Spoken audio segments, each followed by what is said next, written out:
सच के साथ। नमस्कार, सिटी वाराणसी लाइव में आप सभी का स्वागत है। मैं हूं ममता चौरसिया। आइए नजर डालते हैं आज के हेडलाइंस पर।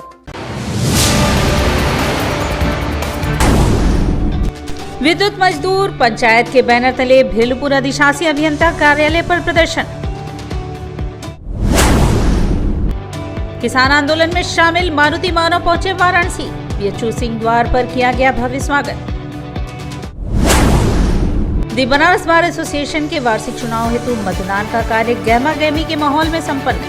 77.5% हुआ मतदान। और राजेंद्र प्रसाद घाट पर चल रहे भजन महोत्सव की तीसरी निशा में हंसराज रघुवंशी ने सूफियाना अंदाज में छेड़ा सुरों का जादू। और अब खबरें विस्तार से। दी बनारस बार एसोसिएशन के वार्षिक चुनाव हेतु मतदान का कार्य संपन्न हुआ। दी बनारस बार एसोसिएशन के वार्षिक चुनाव हेतु मतदान का कार्य संपन्न हुआ। बुधवार को सुबह 10 बजे से शाम 4 बजे तक मतदान का कार्य संपन्न हुआ, जिसमें 4,645 अधिवक्ताओं में से 3,589 अधिवक्ता ने अपने मत का प्रयोग किया। इस चुनाव में अध्यक्ष व महामंत्री समेत 23 पदों पर 63 प्रत्याशियों द्वारा चुनाव लड़ा गया, जिसमें मतदान का प्रतिशत 77.5 रहा। मतदान के लिए 60 बूथों पर निष्पक्ष रूप से मतदान कराने के लिए एल्डर्स कमेटी के सदस्य रामानंद श्रीवास्तव, प्रमोद कुमार पाठक, अवधेश कुशवाहा, धर्मेंद्र नाथ शर्मा व सहयोगी प्रदीप श्रीवास्तव के साथ साथ 3 पर्यवेक्षक दीनानाथ सिंह, सौरभ श्रीवास्तव, 1,00,000 अहमद खान समेत 70 सहायक चुनाव अधिकारी नियुक्त किए गए थे। मतगणना 16 दिसंबर को सुबह 8 बजे से शुरू होगी और परिणाम आने के बाद नवीन पदाधिकारी नियुक्त किए जाएंगे। बूथ जो बनाए गए हैं वह 19 हैं, जिसमें 13 आजीवन सदस्यों के लिए है, 6 साधारण सदस्यों के लिए है और कुल 70 लोग इसमें लगाए गए हैं जो टेबल पर काम कर रहे हैं। कितने बजे तक ये 10 बजे से 4 बजे तक चलेगा और उसकी काउंटिंग कल होगी। पिछली बार की तुलना में क्या खास इंतजाम इस बार? खास इंतजाम ये हमारा है कि सीओपी के आधार पर तो पहले भी दिया जाता रहा है, इस बार भी दिया जा रहा है और अनधिकृत रूप से किसी को भी मताधिकार का प्रयोग करने नहीं दिया जा रहा है। साथ ही साथ मोबाइल से मतपत्र का फोटो लेना भी ख़त्म किया गया है, जिसमें अभी तक 5 लोग पकड़े गए हैं जिनका मतपत्र निरस्त कर दिया गया है। कोविड गाइडलाइन का किस तरह से पालन? कोविड गाइडलाइन का पालन तो हम लोग प्रयास कर रहे हैं, लेकिन चूँकि चुनाव है इसमें इसलिए पूरा पालन कराना तो संभव नहीं दिखाई दे रहा है, लेकिन फिर भी प्रयास। विद्युत मजदूर पंचायत के बैनर तले भेलपुर के अधिशासी अभियंता कार्यालय पर 28 मजदूरों को हटाए जाने को लेकर मजदूरों ने प्रदर्शन किया व अविलंब मजदूरों को बहाल करने की मांग उठाई। पूर्वांचल विद्युत वितरण निगम लिमिटेड के भेलुपुर स्थित नगरीय विद्युत वितरण उपखंड प्रथम के उपखंड अधिकारी प्रकाश देव द्वारा निगम को 28 अकुशल श्रमिकों को हटाने के पत्र से विद्युत कर्मियों में उबाल है।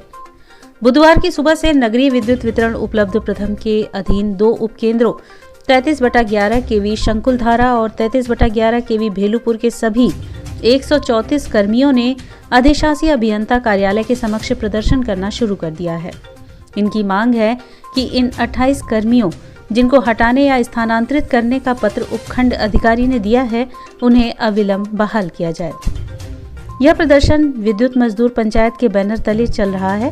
इस संबंध में विद्युत मजदूर पंचायत के जिला उपाध्यक्ष तपन चटर्जी ने बताया कि हमारी मांग है कि जब तक इन 28 कर्मियों को यहाँ फिर से नहीं रखा जाएगा तब तक कोई कार्य नहीं होगा और हम यहीं बैठे रहेंगे। उन्होंने कहा कि पूर्वांचल विद्युत वितरण निगम के अंदर वाराणसी में 8 डिवीजन है और इसमें 16 उपखंड अधिकारी हैं। इसमें एक उपखंड अधिकारी ने 28 लोगों को यह कहकर निकाल दिया कि वो अकुशल हैं। ऐसे में जब तक इन सभी को बहाल नहीं किया जाता, हम धरने पर रहेंगे। हमारी मांग यही है कि जब तक ये 28 कर्मचारी को यहाँ फिर से रखा न जाए तब तक ये धरना चलता रहेगा। पहली बात कि ये 28 कर्मचारी जो निकाले गए हैं, मेरे यहाँ 8 डिवीजन है तो 16 उपखंड अधिकारी है। 16 उपखंड अधिकारी में मात्र एक उपखंड अधिकारी किसी के बहकावे पर आके ये निर्देश किया और बाकी 15 उपखंड अधिकारी कोई निर्देश नहीं। ये इनकी तानाशाही रवैया को विद्युत मजदूर पंचायत घोर निंदा करती है और जब तक ये तत्काल लिखित रूप से नहीं देते हैं कि नहीं ये 28 कर्मचारी रहेंगे, तब तक हम लोग यहाँ धरना चलाएंगे और जब तक लिखित नहीं देंगे तब तक ये कर्मचारी यहाँ अधिकारी को इस कमरे से बाहर नहीं जाने देंगे। किसान आंदोलन में शामिल मारुति मानव भी आज बुधवार को लंका गेट बीएचयू पहुंचे, जहां उनका स्वागत किसान व मजदूर के बच्चों ने किया। किसान आंदोलन में शामिल मारुति मानव भी आज बुधवार को लंका गेट बीएचयू पहुंचे, जहां पर उनका स्वागत काशी हिंदू विश्वविद्यालय में किसान मजदूरों के पढ़ने वाले बेटे बेटियों ने किया। मारुति मानव किसान आंदोलन की शुरुआत से ही दिल्ली के सिंधु बॉर्डर, टिकरी बॉर्डर और गाजीपुर बॉर्डर पर जमे रहे। मारुति ने समय समय पर पूर्वांचल के किसानों और कॉलेजों, विश्वविद्यालयों में किसानों मजदूरों के पढ़ने वाले बेटे बेटियों को आंदोलन में शामिल होने के लिए प्रेरित किया। स्वागत समारोह के दौरान उपस्थित काशी हिंदू विश्वविद्यालय के पूर्व छात्र नेता और समाजवादी जन परिषद के नेता अफलातून देसाई ने कहा कि किसान आंदोलन में शामिल मारुति मानव आंदोलन में एक जाना पहचाना चेहरा था।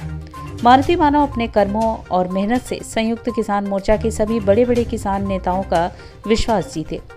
आंदोलन में शामिल ऐसे ही समर्पित किसान के बेटे बेटियों से संयुक्त किसान मोर्चा ने अपने संघर्ष को जीत में तब्दील किया है। आज काशी हिंदू विश्वविद्यालय के लंका गेट पर जब मारुति मानव का स्वागत किया जा रहा है तो मैं गौरवान्वित महसूस कर रहा हूं कि जिस काशी हिंदू विश्वविद्यालय का मैं छात्र रहा, उस विश्वविद्यालय के छात्र तीनों कार्य कृषि कानूनों के रद्द होने के बाद अपने घर की ओर लौटे किसान मारुति मानव का स्वागत कर रहे हैं।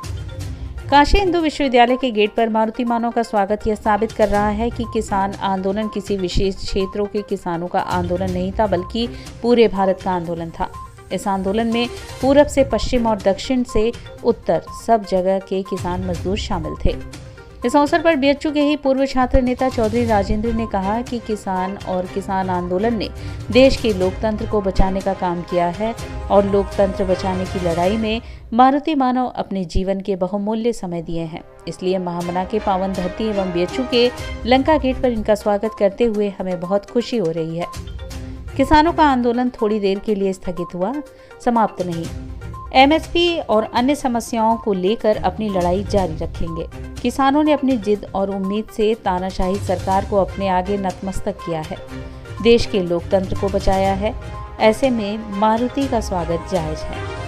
बीएचयू के छात्रों के स्वागत से अभिभूत मारुति मानव ने कहा कि मैं किसान आंदोलन में साल भर रहा, लेकिन अपने लोगों के प्यार, दुलार, प्रोत्साहन और मार्गदर्शन के चलते पता ही नहीं चला कि कब एक साल बीत गया। दिल्ली के बॉर्डर पर चल रहे आंदोलन में जितना सहयोग हमारा नहीं था, उससे अधिक किसान आंदोलन में पूर्वांचल के किसानों और उनके बेटे बेटियों का सहयोग था। बीएचयू के ये हमारे भाई बहन पिछले साल के अक्टूबर-नवंबर 2020 से लेकर आज तक किसान आंदोलन में जो सहयोग किए हैं, उसके लिए केवल मैं ही नहीं, पूरा किसान आंदोलन अवगत है। स्वागत समारोह में बीएचयू के श्रवण यादव, सलमान खान, बेबी पटेल, अनुराग सुमित, नीतीश, अनुपम, बलिराम, सरोज, राजेश, खोताराम आदि लोग शामिल रहे। मुझे पता ही न चला कि आंदोलन का साल भर कब पूरा हो गया और सरकार हमारे मांग के सामने झुकी और हम लोग जीत के वापस आए। तो आज मैं बहुत खुश हूँ कि आज हमारे साथियों ने हमारा स्वागत किया और जितना हमारा उस बॉर्डर पे सहयोग था, उतना ही बनारस और पूरब के इन जिलों में इन सारे साथियों का सहयोग था। जो लड़ाई ये सरकार मान रही थी कि केवल ये पंजाब का और हरियाणा का और पश्चिमी उत्तर प्रदेश का है, ये साथियों ने साबित किया कि ये लड़ाई केवल हरियाणा और पंजाब और पश्चिमी उत्तर प्रदेश का नहीं है, बल्कि पूरे देश का है।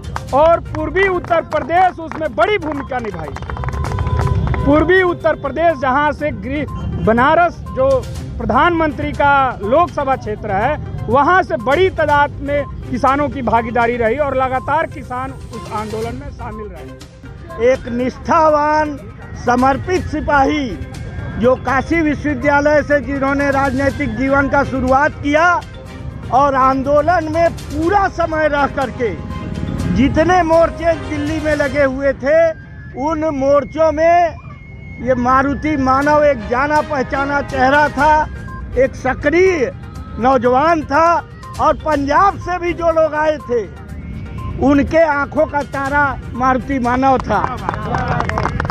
साथियों, और सिर्फ इतना नहीं है, इनकी जो निष्ठा थी, जो समर्पण था, उसको जो वहाँ के शीर्ष नेता थे, डॉक्टर दर्शन पाल, ये सारे लोग, चाहे वो राकेश टिकैत, ये सारे के सारे लोग उन्होंने पहचाना कि ये एक समर्पित नौजवान है और उन सब का स्नेह आपके साथी मारुति मानव को मिला।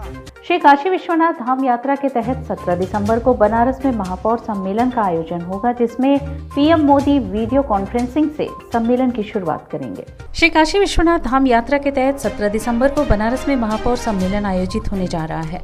प्रदेश के नगर विकास विभाग की ओर से न्यू अर्बन इंडिया थीम पर अखिल भारतीय महापौर सम्मेलन होगा। इसका शुभारंभ प्रधानमंत्री नरेंद्र मोदी करेंगे।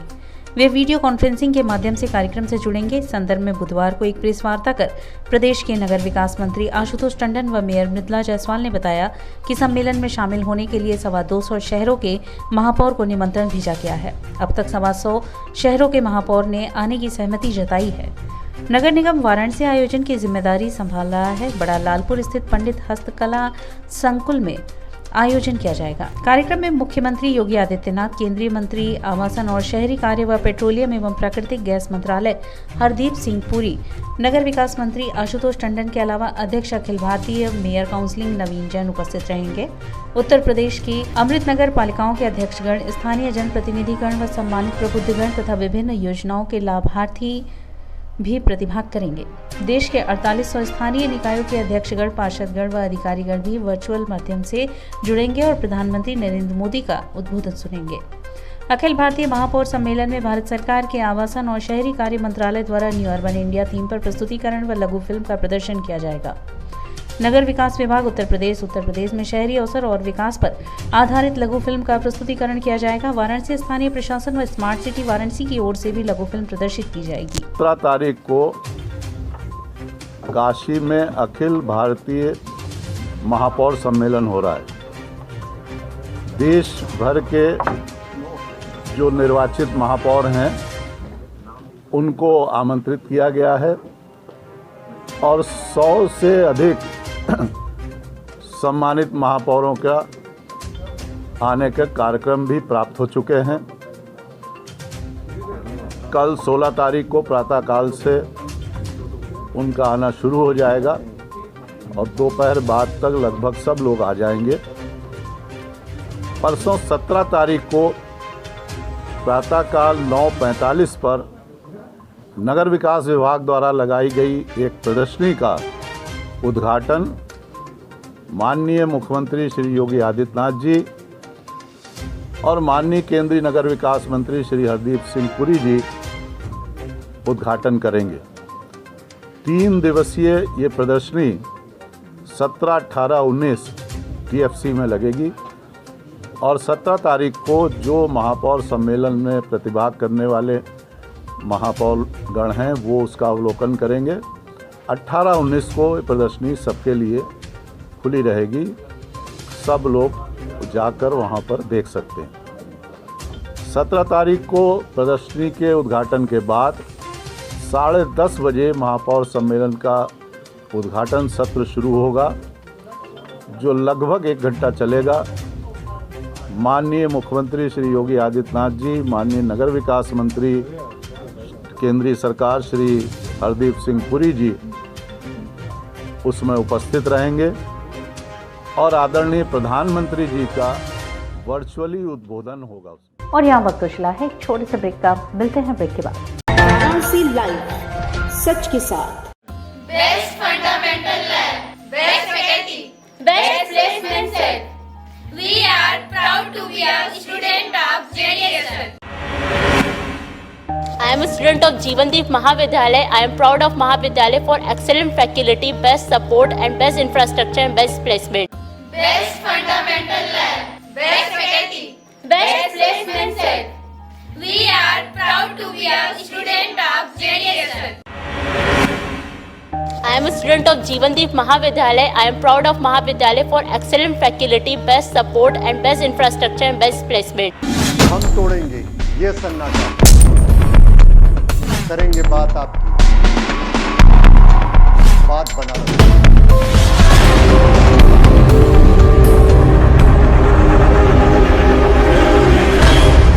पूछेंगे सवाल, उठाएंगे मुद्दे, करेंगे बहस, होगा मुकाबला आमने सामने, ताकि सच जिंदा रहे। बेबाक बहस। कोरोना वायरस ने देश में एक बार फिर से रफ्तार पकड़ ली है। ऐसे में जरूरी है कि सभी लोग पूरी एहतियात बरतें। घर से बाहर निकलते समय मास्क का सदैव प्रयोग करें। समय समय पर हाथों को सैनिटाइजर से सैनिटाइज करें। ज्यादा भीड़ भाड़ वाली जगहों में जाने से बचें। 2 गज की दूरी का पालन करें। स्वस्थ रहें, सुरक्षित रहें। जनहित में जारी वाराणसी लाइव। वाराणसी लाइव, सच के साथ। और ब्रेक के बाद पुनः आपका स्वागत है। कुछ दिन पहले बनारस में एम्स की मांग पर आंदोलन कर चुके कार्डियोलॉजिस्ट ओम शंकर ने एक बार फिर सोशल मीडिया के माध्यम से अपनी मांग दोहराई है। कुछ दिनों पहले बनारस में एम्स की मांग पर आंदोलन कर चुके कार्डियोलॉजिस्ट ओम शंकर ने एक बार फिर सोशल मीडिया के माध्यम से अपनी मांग दोहराई है। इसके साथ ही उन्होंने सोशल मीडिया प्लेटफॉर्म पर 2 दिन पहले पोस्ट डालते हुए लिखा है कि जल्द ही एक बार फिर इसके लिए लड़ाई शुरू करने जा रहा हूँ। काशी हिंदू विश्वविद्यालय एक बार फिर सर सुंदरलाल चिकित्सालय से अलग एम्स की मांग उठाने लगा है। बता दें कि इससे पहले भी एम्स की मांग को लेकर कार्डियोलॉजी के डॉक्टर लगभग 29 दिनों तक बीएचयू सिंह द्वार पर धरना दिए थे। उस दौरान धरनारत कार्डियोलॉजी के चिकित्सक डॉक्टर ओम शंकर ने आश्वासन के बाद धरना समाप्त कर दिया था, परंतु सोशल मीडिया पर डॉक्टर ओम शंकर द्वारा किया गया पोस्ट इस समय लोगों के लिए कौतूहल का विषय बना हुआ है। डॉक्टर ओम शंकर ने बताया कि हम लोग काफी समय से इस देश के हर कोने में स्वास्थ्य के मौलिक अधिकार की लड़ाई शुरू किए हैं, जिससे असर भी हुआ है। कई राज्य के मुख्यमंत्रियों ने स्वास्थ्य सेवाओं को प्राथमिकता पर रखा है। हाल ही में प्रधानमंत्री ने श्री काशी विश्वनाथ धाम का लोकार्पण किया, जो कि हमारी आस्था का केंद्र है। लेकिन जीवन और मृत्यु के संघर्ष जब होते हैं तो चिकित्सा सेवा की याद आती है, और हाल ही में हमने कोरोना महामारी में इसे देखा है और बहुत करीब से समझा है। हम लगातार ऐसे में प्रधानमंत्री जी का ध्यान वाराणसी में बीएचयू से बाहर एक एम्स की मांग कर रहे हैं, पर उस मांग को दरकिनार किया जा रहा है। उन्होंने कहा कि पूरे देश में चिकित्सा सेवा इसी काशी नगरी से शुरू हुई, जब धर्म नाम की कोई चीज नहीं थी। भगवान धन्वंतरी ने सबसे पहले भगवान शिव का समुद्र मंथन में निकले विष को पीने के बाद किया था इसी काशी नगरी में, और सृष्टि के पहले मरीज भी भगवान शिव ही थे। ऐसे में हम कह सकते हैं कि इलाज की उत्पत्ति काशी से हुई। आज देश और दुनिया के कई हिस्सों से लोग यहाँ इलाज के लिए आते हैं। उन्होंने कहा कि बीएचयू से बाहर एम्स की मांग के साथ हमारी मांग है कि हमारे देश और सभी राज्यों के टोटल बजट में स्वास्थ्य, जो कि हमारा मौलिक अधिकार है, उसके लिए 10% बजट का प्रावधान किया जाए। इसमें 5% ग्रामीण इलाकों पर स्वास्थ्य सुविधाओं में खर्च किया जाए, क्योंकि वहां सबसे अधिक स्वास्थ्य सुविधाओं का अभाव होता है। सभी जिला चिकित्सालयों को मेडिकल कॉलेज बनाया जाए। उन्होंने कहा कि धर्म की बात होनी चाहिए, पर राजनीति के लिए नहीं।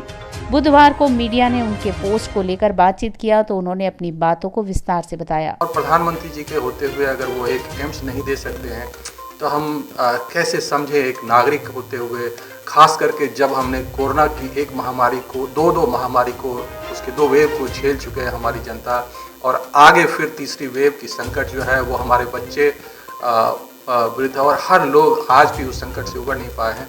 तो प्रधानमंत्री जी को इतने सालों से हम लोग लगातार जगाते आए हैं कि काशी के बाहर एक एम्स और पूरे देश की जनता को स्वास्थ्य के मौलिक अधिकार दिए जाएं।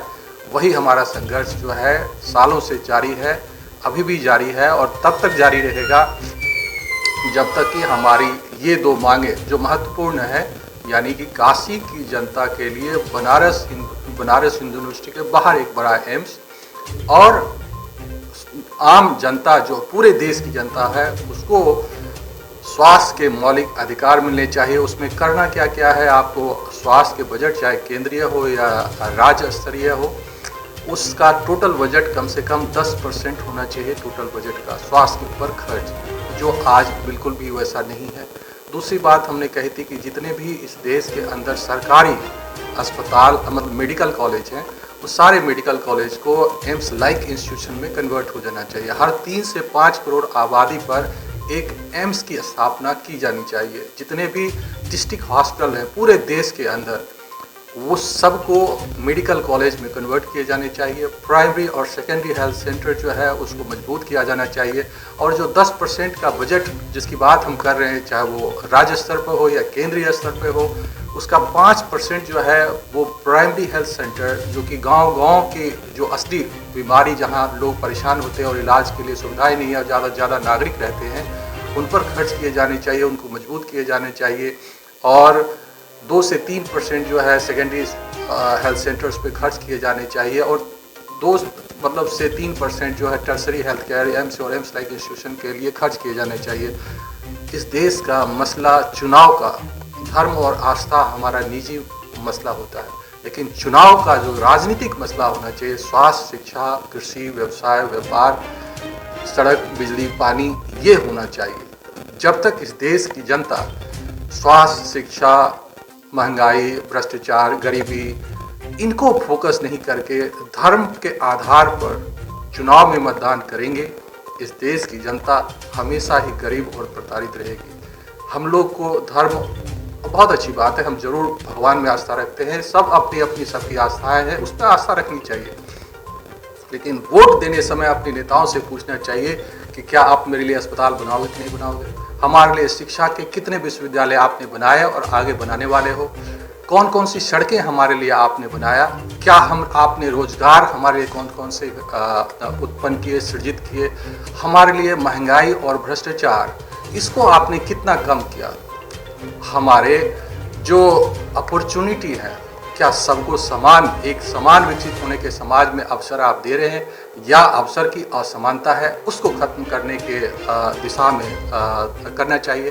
तो हम लोग ये आंदोलन वर्षों से करते आए हैं और स्वास्थ्य क्रांति की ये मुहिम फिर से इस चुनाव से पहले हम लोग उठाएंगे। अगले बजट में इसको अगर प्रधानमंत्री जी नहीं लाते हैं तो हो सकता है कि एक बार पुनः हम लोगों को आमरण अनशन करना पड़े, और ये उत्तर प्रदेश चुनाव का सबसे इम्पोर्टेंट मुद्दा है।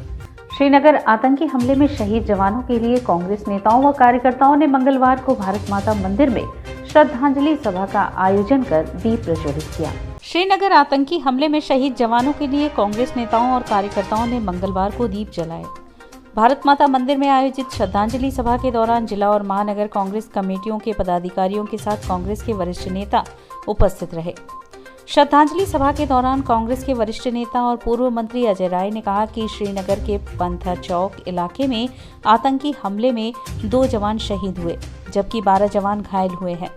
बाबा विश्वनाथ से घायल जवानों को शीघ्र स्वस्थ होने की प्रार्थना के साथ शहीद जवानों को श्रद्धांजलि अर्पित की गई। सभा की अध्यक्षता जिलाध्यक्ष राजेश्वर पटेल व महानगर अध्यक्ष राघवेंद्र चौबे ने संयुक्त रूप से किया। इस दौरान प्रिंस राय खगोलन, मनीष चौबे, ओम प्रकाश ओझा, मनीष मोरलिया, अमित यादव, चंचल शर्मा, कुंवर यादव, रंजीत तिवारी, दिलीप सोनकर, हरीश मिश्रा, परवेज खान, किशन यादव, हसन मेहंदी कब्बन, मुनाजिर हुसैन, विकास कनोडिया, डॉक्टर राजेश गुप्ता, शुभम सिंह, विनय राय, अनुपम राय, संदीप पाल, राजेंद्र गुप्ता, प्रमोद वर्मा, आशीष केसरी आदि मौजूद रहे। श्रीनगर में जो आतंकवादी घटना हमारे जवानों के ऊपर हुई, जिसमें हमारे पुलिस के 2 जवान शहीद हो गए और 16-17 जवान घायल हुए, आज हम सभी कांग्रेस के साथी भारत माता के मंदिर के प्रांगण में आ जाकर जो शहीद हुए अपने इस देश के जाबाज सिपाही, उनको सभी कांग्रेस के साथियों ने आकर भारत माता मंदिर में श्रद्धांजलि अर्पित किया है। और जो हमारे साथी घायल हैं सिपाही, उनकी मंगल कामना की जल्द से जल्द वो ठीक हो जाएं और ठीक होकर वो देश की सेवा में फिर से लगें, उनके लिए हम लोगों ने आज यहाँ प्रार्थना की है। हम कांग्रेस के सभी सिपाही बाबा विश्वनाथ से प्रार्थना करते हैं कि जो शहीद हुए हैं सिपाही, उनको अपने श्री चरणों में स्थान दें, और जो घायल हैं सिपाही वो तत्काल ठीक होकर देश सेवा और राष्ट्र सेवा में अपना समर्पण कर सकें। राजेंद्र प्रसाद घाट पर भजन संध्या की तीसरी निशा हंसराज रघुवंशी की सूफियाना आवाज ने काशी वासियों के लिए यादगार बना दी। राजेंद्र प्रसाद घाट पर भजन संध्या की तीसरी निशा हंसराज रघुवंशी की सूफियाना आवाज ने काशी वासियों के लिए यादगार बना दी। हंसराज रघुवंशी की अंतर्मन को छू लेने वाली मधुर आवाज ने शिव भक्तों पर अपना जादू जमकर बिखेरा।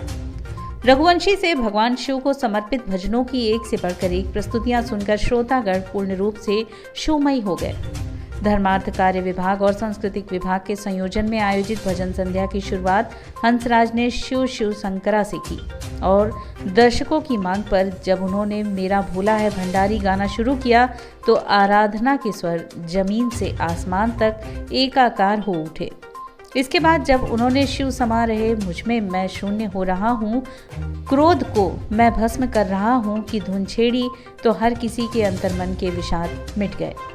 बढ़ती ठंड के बावजूद भी श्रोताओं की भीड़ ऐसी थी जिसे नियंत्रित करने में सुरक्षा कर्मियों और अधिकारियों के पसीने छूट गए।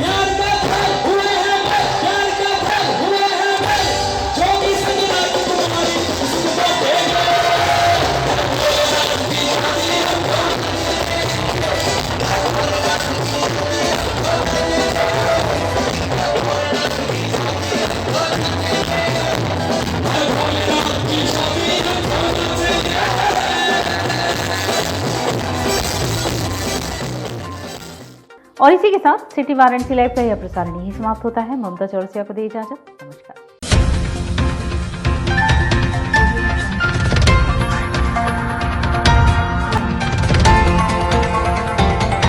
वाराणसी लाइव, सच के साथ।